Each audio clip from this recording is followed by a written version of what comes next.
Just installed the axle back kit from Pipes for 2011 to 2021 Durango, 2020.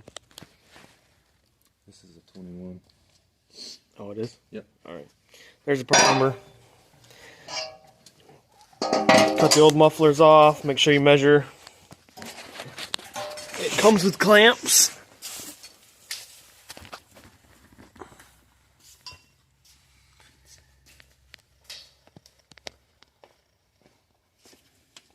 Pretty straightforward. 2 people would be ideal. We'll start it up in a minute.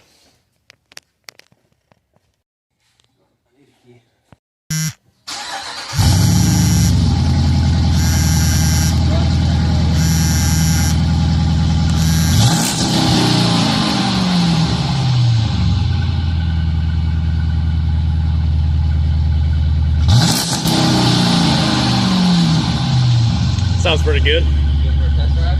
Yeah. That sounds a little bit better than I thought it was